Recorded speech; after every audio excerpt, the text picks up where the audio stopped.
Hello, welcome back to Mark's Garden UK.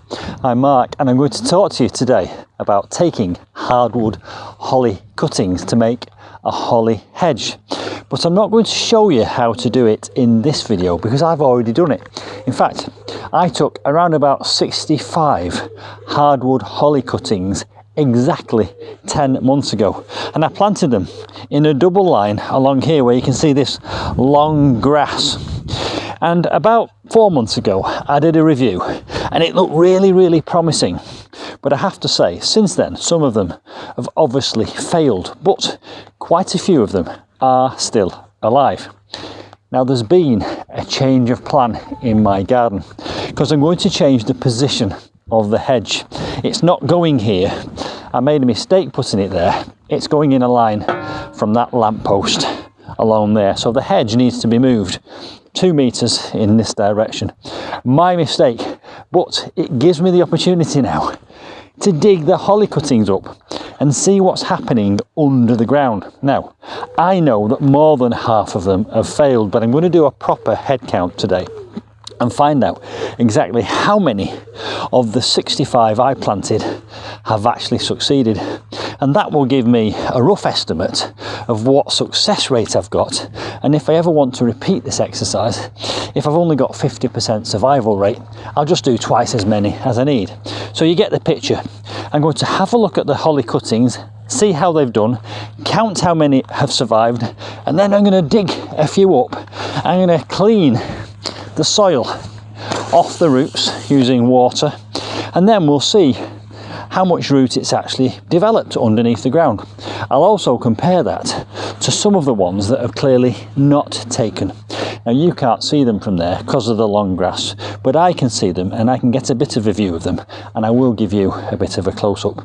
I apologise for that weird shadow. The sun is going down as we speak. It's evening, it's August, and that's a shadow from the house. Anyway, I'm waffling on. Let's get on with it. Let's count how many survived. I'll do it very quickly. I'll put some music to it. You don't want to listen to me counting to 60, and let's do it. So,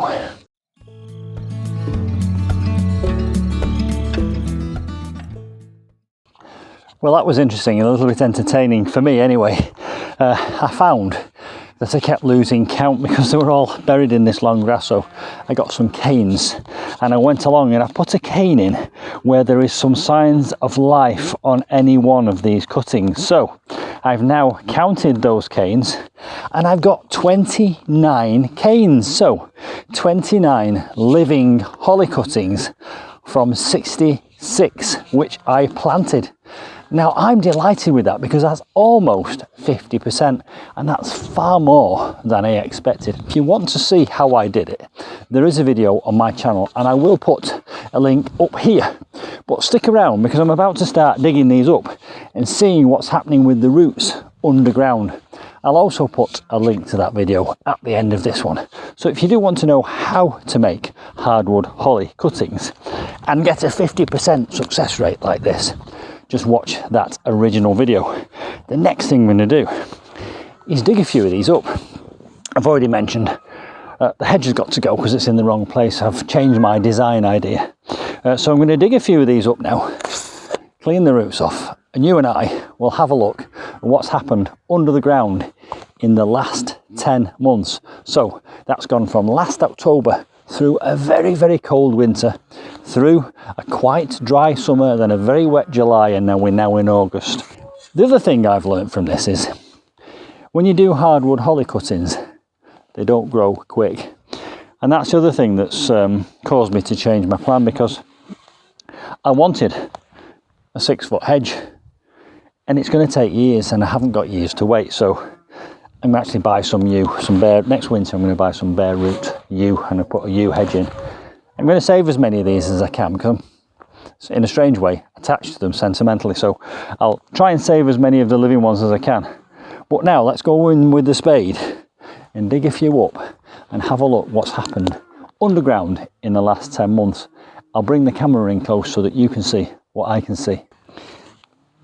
Now, right here on this level bit of ground, I've got a patch of what I consider to be really quite good cuttings. There's a really good one here at the bottom of this cane and here. and here and here and there and there. So we'll start off with this little patch and we'll dig them up and we'll have a look at the roots. By the way, these breeze blocks behind me, that's going to be a real shallow, narrow, long water feature along there. That's what this garden's going to be. It's going to be a real garden, I think, with arid plants, although again I might change my mind on that. Anyway, that's another diversion. Let's dig one of these up.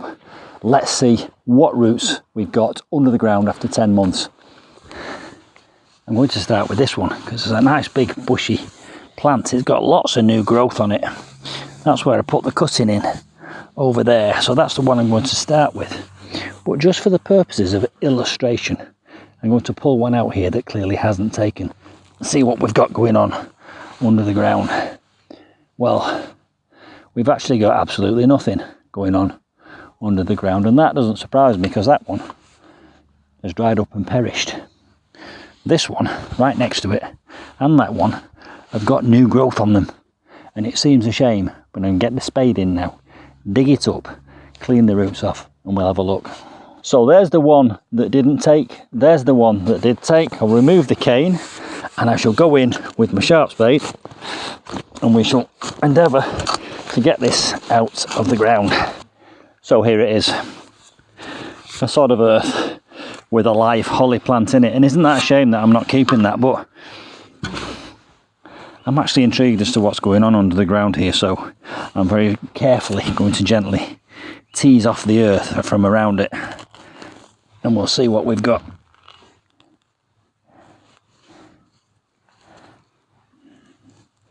And as I pull this apart, I am starting to reveal the bottom end of the original cutting, and I'm actually not seeing any root yet, which is a surprise. I might go in with a bit of, rather than risk damaging any roots that might be there, I might go in with a little bit of water.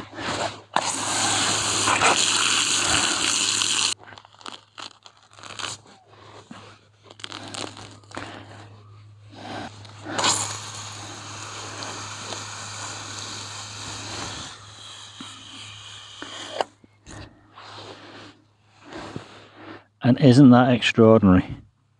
The tiniest filament of roots there. That was grass root. Ignore that. That's not anything to do with this cutting.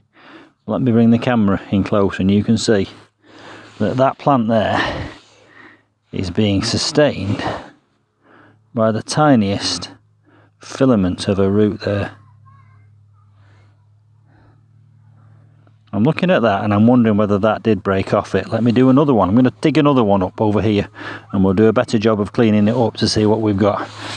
So this is attempt number 2. An otherwise looking, healthy looking plant. Let's go in with our spade. Start digging. Up comes the sod of earth with the plant in it. And this time I'm going to be even more careful and gentle when I tear this off and see if I can save a little bit more root.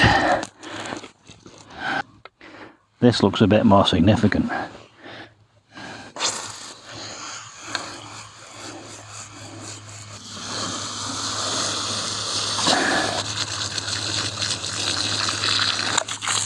I'm trying to determine which of these roots, which look like tiny filaments, are actually connected to the holly and which are actually just part of the grass.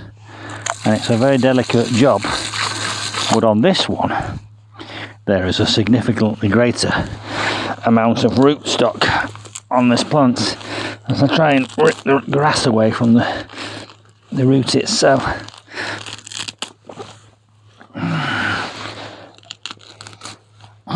Now I think we're at the stage now where we can actually separate that away.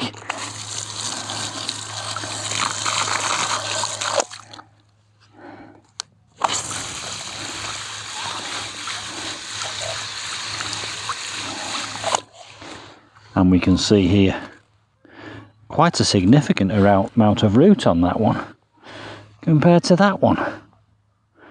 Isn't that bizarre?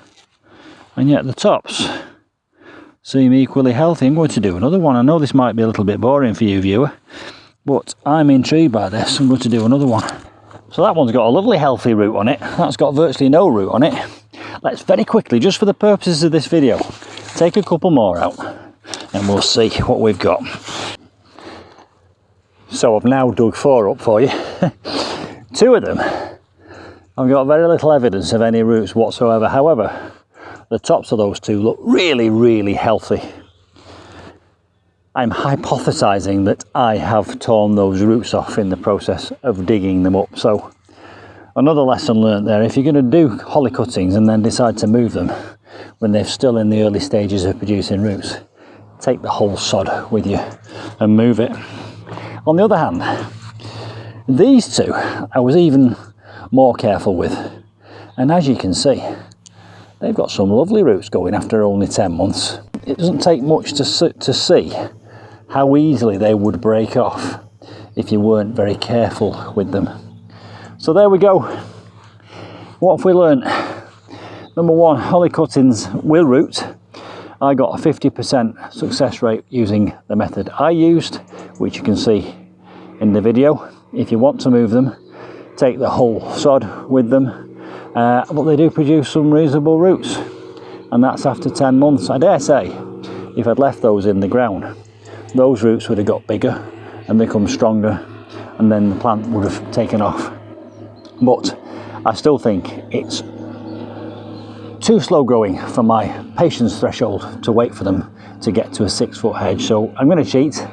I'm going to keep all these and perhaps do something else with them, perhaps have a low hedge topiary or something, and then I'm going to go and buy some bare root yew hedge trees in the winter time when you can actually get access to bare root trees.